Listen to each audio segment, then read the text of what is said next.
In this vlog today is the final day for fixing the 500.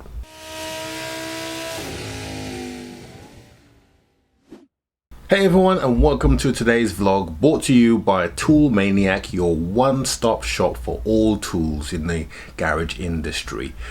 Today we're going to be fixing up the 500, and today is really the last video. So we are having, or I am having, the windscreen replaced because of the crack, and I'm also going to change the passenger door, and that's basically the last thing that we need to do other than cleaning it. And then after we fit that door, that will be the completed project, and I'm going to give you a breakdown of the cost of the car and what it's cost me. So without further, I'm not going to say that because I know you guys are going to tell me off. Let's crack on and fix this car. So today we're having the windscreen change on the 500. The reason why it's been changed because it's got this big dirty crack which goes from here and goes all the way around to around here. So that's a result of the, you can just see it now, that's a result of the fire. And then of course on this side you can see that the window has delaminated. It's got a bit of overspray because I knew I was changing it. So this windscreen is going to get replaced today, and then this car is complete. And also I'm replacing the door because if you remember, I painted the door in an attempt to try and see how it will come out, but it didn't come out very well. And the whole object of this exercise, if you recall, that we were doing this without painting it, so I've cheated by painting it. So I'm going to put a door on instead of getting it painted. So you'll see the windscreen getting replaced shortly, and then when the door's delivered, I'll be replacing that.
Okay, so here's our new door, and it even came with the glass, which is great, but I don't need it, but glad that they sent it. So what we need to do is, on the door that we're going to take off, we need to strip the motor, we need to strip the door locking mechanism, and of course we need to strip the door handle as well, so we can put those in the car and then we can fit this door on it. The other side of this door is perfect, absolutely perfect, really well protected. I had to take a bit of a risk on this one because the salvage yard, they didn't know what color it was, but there's only two whites that Fiat do and on this year, and it's this Bossa Nova white, or 268A, which is the color code, or brilliant white, and it looked like the Bossa Nova, so it was a bit of a risk which has paid off. Now we just need to fit this into the car, so let's go and strip the other door. Here's the original door. This is a door that was fire damaged, and although it's painted up really well, there is a little yellow hue that it's really difficult to pick up in the camera, but in the flesh you really notice it. So we've got to replace it really. I mean, I can sell the door second hand and let it go with the understanding that it needs to be painted, but to sell it on a car that's going to be owned by somebody just wouldn't fit the bill. So we're going to replace it because it's easier to do. So the first thing we need to do is obviously start unconnecting all the accessories there. Then once we get all those unconnected, it should just be a very straightforward lift and shift the door. Famous last words. Let's give it a try.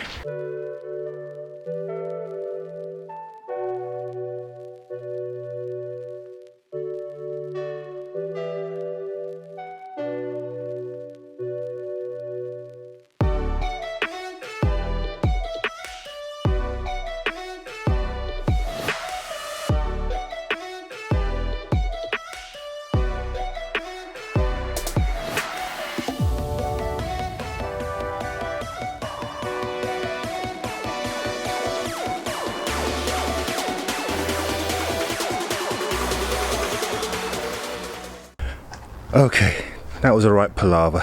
Should have been a really easy job, but as you probably saw, I struggled a little bit there.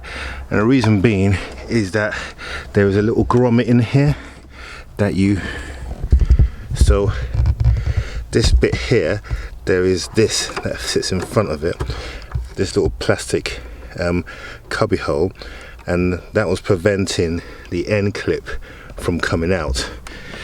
And so the end clip comes out through this hole here, and then you can take the door away. Normally most manufacturers, they have the clip for the door on the outside here, but not Fiat, they have theirs on the inside. Right, anyway, that's off, and now we can start stripping the door. Okay, so the door is in place. This is the old door, new door's in the corner down there. So we're going to strip the glass. Are we going to keep the glass? We might keep the glass. Or we might leave the glass here. Door cover off, everything off, and also this, and then we do everything in reverse to fit it back into the car.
Okay, I've taken the old glass off. This is the new door that's up here now. What I'm going to do, I'm going to take advantage of the fact that this door is out, and I'm going to clean the glass down the bottom here. It's a part of the door that you don't normally see, but it's a part of the door that you can never get to as well. So I'm going to give it a clean down the bottom here. Not really worried about this bit because I can clean it after, but the edges here and the edges here you never normally can get to. So if I get them a clean now, we know it's going to go in there nice and prestige. Okay, glass is now clean, or cleaner. I'm going to give it a final buff. But that's about it now. Now it's a case of reassembling the door the opposite way to how I took it apart. Here we go.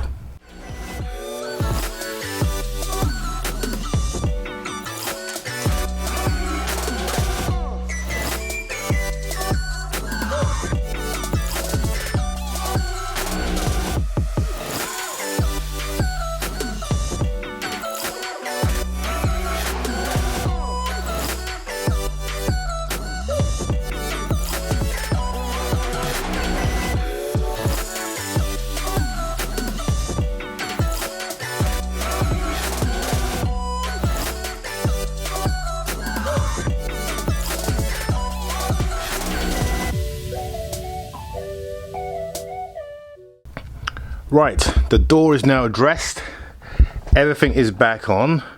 I have forgotten to install the power supply for the door lock. that basically allows, when you press the remote, it unlocks the door. So I need to install that, but I can't. Well, it's going to be easier if I put the window up. So what I will do is we'll take the door to the car and we'll install the door, and then we'll just test the electrics, make sure everything works before we put it together. I'm just going to give the door outside a bit of a clean, the door aperture, because it's dirty. And then once we've done that, we can then get this door fitted.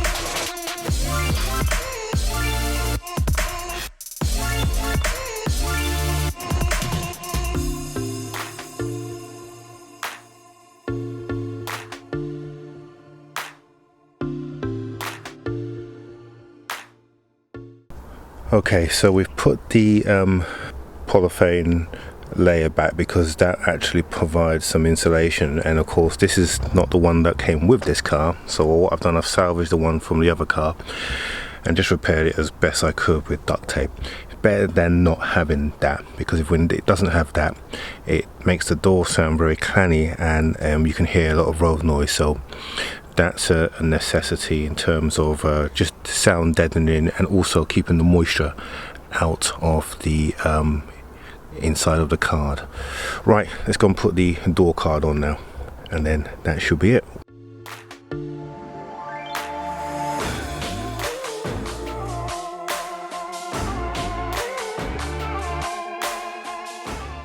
Okay, had a little bit of an issue with the door.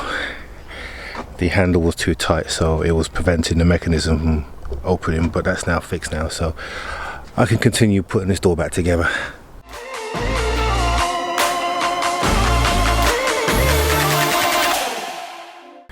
Okay, so literally just got a couple of jobs to do now. Put the mirror in and put the trim back, and then that will be it.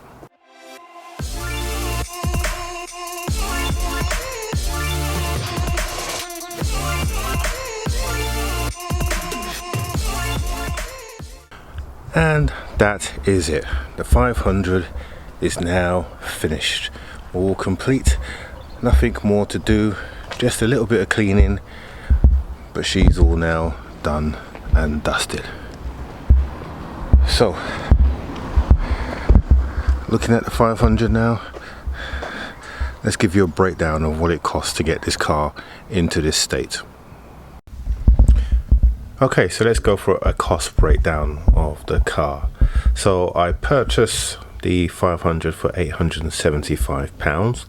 Car fees were £118, and delivery was £142 because this car came from Newbury. So normally the delivery charges for the previous cars that I've had have been quite high, hence the reason why I now look at Westbury and Newbury for my vehicles to reduce that cost. So £142.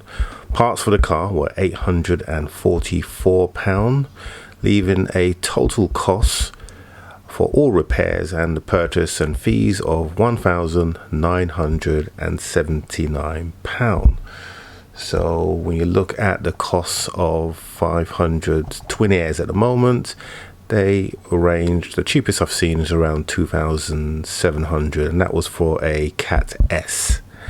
So we are all set to make around £500 profit on this vehicle based on the current market for categorized car. Cool. Okay, so that's it for this week. I hope you've enjoyed the breakdown of the 500 now that it's complete, and that will be on sale probably this weekend because it's too late to take pictures at this stage. So it'll be the weekend at the earliest that it will be up for sale. So hope you've enjoyed this update. Give me a thumbs up if you like this video, and certainly subscribe if you're seeing this for the first time. So thank you for viewing, and we will see you on Monday.